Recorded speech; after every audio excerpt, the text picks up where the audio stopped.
5 साल से भी ज्यादा हो चुकी है।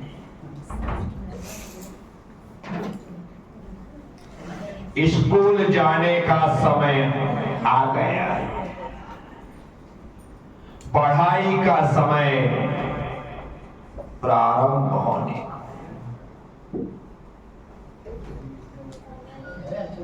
वर्तमान का समय तो है नहीं कि 2.5 साल में ही बच्चा स्कूल जाने लगे, भले वह प्ले स्कूल हो, नर्सरी हो।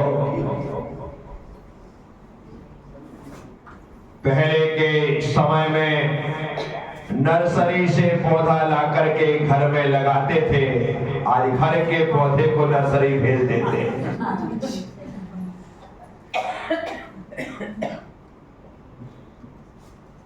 5 साल से उम्र ज्यादा हो गई, इसी कारण से मां ने कहा, सुद्धा गुड्डू बड़ा हो रहा है और अभी तक इसका नाम नहीं लिखवाया है। इस साल तो नाम लिखवाना ही है। सुद्धा अर्थात मेरे बड़े भाई सुदर्शन ने कहा, माई इस बार तो नाम लिखवा ही दूंगा। स्कूल 1 जुलाई से खुलते थे और उसी समय वो नाम लिख लिए जाते थे। अब फॉर्मेलिटी थोड़ी कि अप्रैल से ही एडमिशन ओपन शुरू हो चुके हैं, आप जाए बराबर तरीके से नाम लिखवाएं। वो समय अलग था, प्राइवेट स्कूल थे नहीं, सरकारी स्कूल में ही असरकारी पढ़ाई होती थी और उसमें ही पढ़ करके लोग ऊंचे ओहदों पर पहुंच जाते थे। तो वो जमाना था, वो समय था। मेरा भाई अपने हाथ की अंगुली पकड़ा करके मुझे स्कूल ले गया। प्रधानाध्यापक के समक्ष पहुंचना था, खड़े होना। सुदर्शन बताता है कि उस समय जब नाम लिखवाने गया, बनी थे, कोई भीड़ भाड़ नहीं थी। सीधे ऑफिस में प्रधानाध्यापक महोदय उपस्थित थे। उस समय मेरे ख्याल से कुरैशी सर ही प्रधानाध्यापक थे।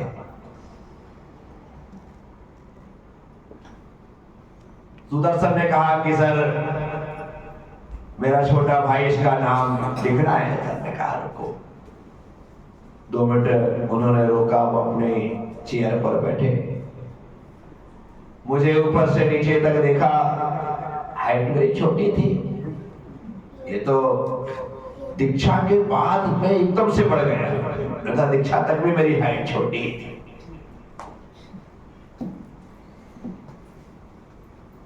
हाइट छोटी थी। सर ने देखा, सुदर्शन बताता है कि सर ने पूछा, क्या आए हो यहां पर? तो मैंने कहा, तपाक से उत्तर दे दिया, पढ़ने के लिए। सुदर्शन को बोलना था तो मैं नहीं बोल दिया, या मुझसे पूछा था तो मैंने बोल दिया। ये पढ़ना क्यों चाहते हो? मेरे को पढ़ लिख कर अच्छा बनना चाहता। बस सर को बात अच्छी लगी, परंतु हाइट छोटी थी। सुदर्शन से सर ने सीधे कह दिया, अब 1 साल और खेलने दो, 1 साल और खेलने दो। इसके जवाबों से, इसकी बातों से लगता है कि लड़का संस्कारित है, माँ के पूरे संस्कार इसके भीतर हैं, इसलिए अभी नहीं भी पढ़ेगा तो भी चलेगा। दर्शन ने कहा कि सर ऐसा 5 साल से ज्यादा हो गया, पढ़ाई की उम्र हो गई है, स्कूल में नाम तो लिखना पड़ेगा। सर ने कहा कि उम्र तो गर्भ से ही हो जाती है पढ़ने की, गर्भ से ही हो जाती है और वहीं से संस्कार प्रारंभ हो जाते हैं। सर वो तो ठीक है, लेकिन यहाँ पर लिखाई पढ़ाई की बात, इसका आप नाम लिखो। तो सर ने कहा कि यदि तुम कहते हो चलो नाम लिख लेते हैं। पास बुलाया, पुरानी पद्धति, कोई इंटरव्यू तो था नहीं, कोई ABCD उनको पूछना था नहीं, आई उनको सुनना था नहीं। पास में बुलाया, बोले जरा बेटा चलो हाथ ऐसा करो, हाथ ऐसा करवा देना, अब हाथ कैसा झुकाओ, हाथ ऐसा झुकाओ और कान पकड़ो। क्या ये नाम लिखने की पद्धति थी पहले। जिसको इस हाथ से ये कान पकड़ में आ जाए उसका नाम लिख दिया जाता था। बाकी इसके अलावा कोई क्वेश्चन, कोई आंसर नहीं होता। हाथ मैंने ऐसा ऊपर किया, ऐसा किया, ऐसा किया, तो यहीं तक आया। कहां तक आया? कान पकड़ में।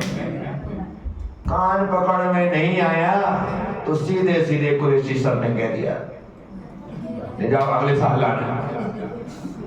कोई प्रश्न नहीं, कोई बात नहीं, कोई समझौता नहीं। कान पकड़ में नहीं आ रहा है, अभी बच्चे की उम्र पढ़ने की। अरे हाइट कम है, उम्र तो हो गई है, बोले कुछ भी हो, कान पकड़ में आना चाहिए। नहीं लिखा साहब नाम नहीं लिखा, एक साल के लिए छुट्टी हो गई, एक साल के। कान पकड़ना कितना जरूरी है, कान पकड़ना। मैं अब सोचता हूं कि आखिर ऐसे पकड़ा लेते, ऐसे पकड़ाने की जरूरत क्या थी? अरे ऐसे पकड़ा लेते, इस हाथ से पकड़ने की जरूरत क्या थी? अब मैं ये सोचता हूं, अब विचार करता हूं कि आखिर ये पुरानी पद्धति ऐसी क्यों थी। ऐसे कान पकड़ना तो सबको आता है, क्या सीधे सीधे गलती होगी, परंतु हर तरह से कान पकड़ना आना चाहिए। हर तरह से कान पकड़ना, अर्थात जो बच्चा सीखने के लिए आ रहा है, गलती होना स्वाभाविक है, वो हर प्रकार से नून नुकर किए बिना गलती स्वीकार करने को राजी हो, तो वह शिक्षा का पात्र है, वह दीक्षा का पात्र है। अन्यथा वह शिक्षा दीक्षा का पात्र नहीं होता था। तो मेरा नाम एक साल के लिए अपन और निठल्ले हो गए। घूमो फिरो, मस्ती करो। वैसे पहले ऐसा था भी नहीं कि बहुत ज्यादा लोग गंभीर होते हो, बच्चे भी बहुत ज्यादा टेंशन लेते हो। पढ़ाई लिखाई का इतना लोड थोड़ी होता था जितना आज की तारीख में। पहले की शिक्षा बड़ी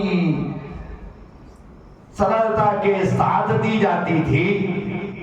बच्चों को किसी प्रकार का कोई तनाव, जिस प्रकार से आज फिर लौट करके आई है वो संस्कृति। अब स्कूल भी बिना बैग के जाना है, बिना किसी बोझे के जाना है, सारी व्यवस्थाएं वही है, वहीं पर पढ़ाते हैं, वहीं होमवर्क कराते हैं, वही सारा काम होता है। खेलते कूदते सिखा देते हैं और घर भेज देते हैं, कुछ नहीं करना है। फिर लेकर के आ रहे, क्योंकि देख लिया कि बच्चे बचपने में ही बूढ़े होने लगे तनाव के कारण। तो फिर से रिलैक्स पूर्ण शिक्षा की व्यवस्था की जा रही है। माना कि शिक्षा महंगी हो गई, सस्ती नहीं है। सामान्य व्यक्ति तो बच्चों को पढ़ाने के लिए भी स्कूल के चयन करने में कई बार सोचता है कि कहां भेजूं, इसकी फीस इतनी है, इसकी स्थिति भैया अपनी औकात का तो यही है, अपन यहां नहीं जा सकते, ऐसा होता है। मैं 7वीं तक पढ़ा, कहां तक, और 7वीं तक पढ़ने में मुझे सिर्फ 25 रुपए लगे। कितने? सिर्फ 25 रुपए लगे। पहली से 5वीं तक की जो फीस थी वो 10 पैसे महीने की थी। 10 पैसे महीने के 10 पैसे देने पड़ते थे। साल भर के 10 महीने में पढ़ाई होती थी। मई जून की छुट्टी रहती थी, इसलिए 10 महीने के 1 रुपए 5 साल तक लगे। 6 से 1 रुपया हो गया। कितना हो गया था? तो इसलिए 2 साल 6-7 में 20 रुपए लगे, ऐसे कुल मिलाकर के 25 रुपए में अपन इतने पढ़े लिखे हैं। क्या 25 रुपए इतने पढ़े लिखे हैं कि पढ़े लिखों को पढ़ाने की योग्यता है क्या? 25 रुपए पढ़ गया, नहीं लिखा ना। घर आए, माँ को बताया सुदर्शन ने कि नहीं इसका कान नहीं पकड़ में आता है, इसलिए सबने मना कर दिया। बोले अगले साल लेकर के आए। उनको भी टेंशन नहीं, कोई बात नहीं, घर में ही पढ़ता सीखता खेलता खेलता चलेगा। मैं अब बड़ा होने लगा था, इस कारण से मेरी शैतानियां बढ़ने लगी, बदमाश हो गया था मैं। गांव के मोहल्ले के जो यार दोस्त थे उनके साथ खेल खेल करके बदमाशी सिर पर चढ़ गई। इस कारण से मां को भी खूब परेशान करने लगा। ये में नहीं, वो कोई काम करे तो जबरदस्त उसके काम में टांग अड़ाना, जबरदस्त। अपने को रोटी बनाना आती है क्या छोटे बच्चे को? लेकिन रोटी बेलने की जिद करना। अब बेचारी माँ को 10 लोगों का खाना बनाना है, वो मुझसे रोटी बिलवाए, उर्सा बेलन दे दे तो बन गई उसकी रोटी। लेकिन वो मेरी माँ थी, मेरी माँ थी, उसको ही मालूम था तुझे रोटी बनाना है ना। तो उसके पास एक छोटा सा उर्सा बेलन था जो हर घर में रहता है, हम जैसे जिद्दी बच्चों के लिए। रोले उर्सा बेलन दे दिया, इतनी सी लोई दे दी, बना बेटा। और अपन बेल ने उसकी पूरी रोटी बन गई, अपनी एक भी नहीं बन पाई। उसकी रोज का काम, कभी पापड़ बने तो यही नाटक। छोटे बच्चों को उसने मेरी बड़ी बहनों को पाला, वही चलता रहा। वो भी जिद करती रही होगी, ले बेटा बना पापड़। तो एक लो यूं की तो ऐसा लंबा हो गया, फिर उसको गोल किया तो फिर ठीक, ऐसा चलता रहता। तो मेरे साथ भी वही स्थिति, रोटी के समय में दे दे बना। जब समझदारी तो बात थी, इतने में काम कर लेती थी। और जब मैं परेशान हो जाता था तो लास्ट में कहती थी ला बेटू मैं तेरी रोटी बना दूं। इतनी सी लोई से फटाफट रोटी बना देती थी, ये मेरे गुड्डू की रोटी, और गुड्डू खुश। क्या इतनी सी लास्ट की रोटी बन जाती थी। और वो ये बाल सुलभ कीड़ाएं खेल पहले खूब चलते थे। अब बच्चों के पास टाइम कहाँ है, पैदा होते ही मोबाइल लेके पैदा होता है। क्या उससे उसकी नजरें नहीं हटती, वो क्या रोटी बेलेगा, क्या पापड़ बेलेगा, क्या नहीं। उसको तो सबसे बढ़िया बच्चा जिद करे मोबाइल पकड़ा। अब 2 घंटे तक वो तुमसे रोटी भी नहीं मांगी, लगा है कुछ भी करता रहेगा। जितना तुम मोबाइल नहीं चला सकते हो उससे अच्छा वो ऑपरेट कर लेता है। उसको मालूम है कि मुझे गूगल में जाकर के क्या सर्च करना है, मुझे यूट्यूब में जाकर के कौन सा सर्च करना है, वहां बराबर जाएगा, सर्च करेगा, सामने लाएगा, जो उसके पसंदीदा चीजें हैं वो देखता रहेगा। बोलो उससे क्या हो रहा मालूम? बच्चे की आंखें बचपन में खराब। इससे क्या हो रहा पता है?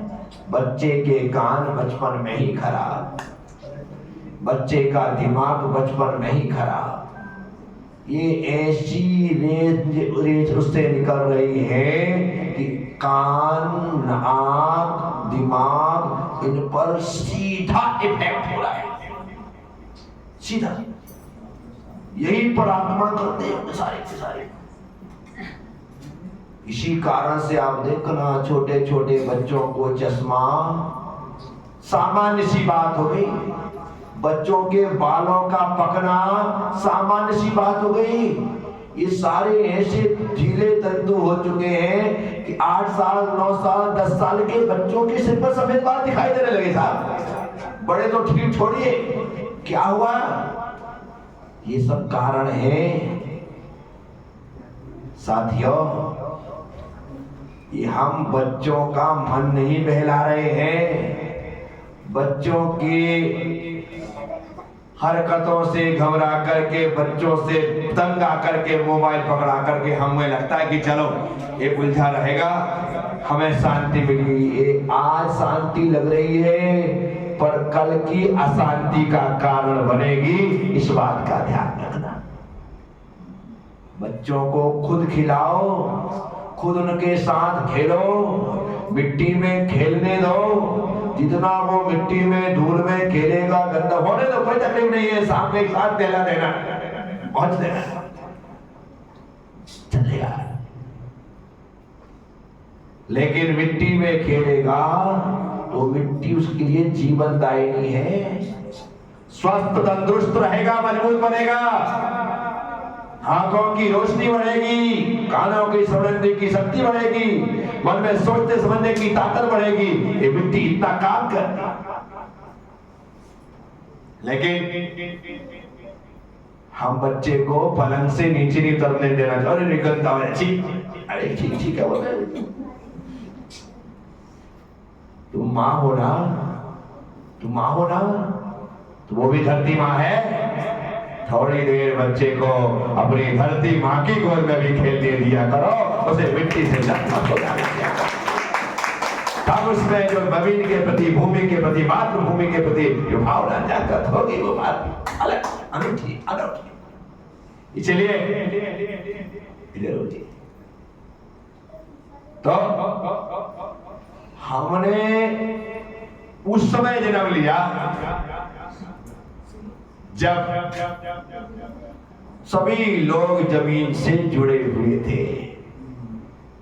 माँ को हमारे कपड़ों के गंदे होने का टेंशन नहीं होता था, जबकि उस समय कपड़े भी लिमिटेड होते थे। कपड़े भी लिमिटेड होते थे। छोटे भाई को बड़े भाई के पैंट फटने का इंतजार करना पड़ता था। बड़े भैया का पैंट फटेगा तो अपना फुल पैंट सिलेगा। उनके पीछे हुए छेद, अपनी तो चांदी हो गई, आप अपने को मिल जाए। हाँ बेटा जाओ, फटाफट पूरा दर्जी के पास जाओ और अपने नाम का सिलवा लाओ। ऐसा लिमिटेड कपड़े थे, फिर भी माँ को फिक्र नहीं होती थी कि गंदे हो जाएंगे, वो धो देती थी। स्कूल की ड्रेस एक ही होती थी, मालूम है ना, वो भी व्हाइट शर्ट और खाकी पैंट। और बच्चा को पहना दो तो कितना गंदा करके लाए, लेकिन मादा करेगा, मादा होता था, वो सब कुछ उसे व्यवस्थित करने की चिंता नहीं, तैयार। स्कूल भी बढ़िया थे, कभी ड्रेस पहन कर नहीं जाओ तो सर भी कोई मारा नहीं, कोई बात नहीं, कल पहना नहीं, वो चल जाता है। ऐसा नहीं, तो ऐसा समय तो मैं तो खुश नसीब मानता हूं अपने आप को कि अच्छा हुआ अपन 80 के पहले पैदा हो गए। क्या 80 के पहले, 80 के बाद और 2000 तक की जनरेशन देखो, और 2000 के बाद की जनरेशन देखो, बाप रे बाप है। यानी कि अपने टाइम तक तो लोग सोचते थे कि 2-4 चलेंगे, अब तो लगता है एक ही भारी है। इसने नाक में दम कर रखा है, नहीं भैया अपने बस का, दोनों मना कर देते कि साथियों। तो माँ इतनी होशियार, ऊधम करते हुए, बदमाशी करते हुए, बच्चे की बदमाशी को उसके कैसे शांत बिठाना है वो समझती थी। रोटी बनाना है, ले बना, पापड़ बनाना है, ले बना, कोई टेंशन नहीं। अपन एक पापड़ में, एक रोटी में घंटे भर निकाल दे, उसमें उसका पूरा काम। आज की माताओं को, बच्चों को काम देना ही नहीं आता, सिर्फ मोबाइल देना आता है कि ले पकड़, काम खत्म। साथियों, नाम नहीं लिखा, 1 साल खेल कूद में चला, उम्र 6 साल के ऊपर की हो गई। क्या 6.5 साल की उम्र में भाई साहब पहली पढ़ने गए।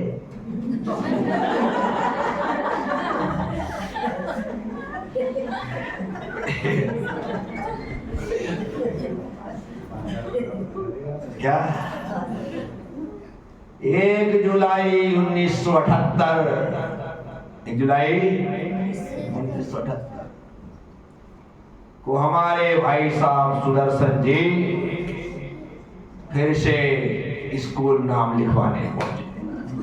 इस बार तो घर में ही सारा एक्सरसाइज हो गया था। हाँ कि बेटा कुछ भी हो जाए कान तो पकड़ नहीं है, पूरा कार्यक्रम हो गया। तो उसके बाद स्कूल लेके गया था, बोले फिर वही ऐसा करेंगे, पकड़ कान और तू नहीं पकड़ पाए तो फिर क्या करेगा, 7:30 बजे पूरा अच्छे कस लगा करके ऐसा पकड़, टच जरा सा और हाँ इतना चल जाएगा, टच भी हो रहा ना बहुत है, ऐसा करवा करके हम स्कूल पहुंचे। पहुंचने के बाद अब फिर से नाम लिखा जाता है नहीं लिखा जाता है, क्या होता है, ये चर्चा कल करेंगे। तब तक के लिए ओम नमः, सबसे क्षमा, सबको क्षमा, जय गुरुदेव, जय महावीर।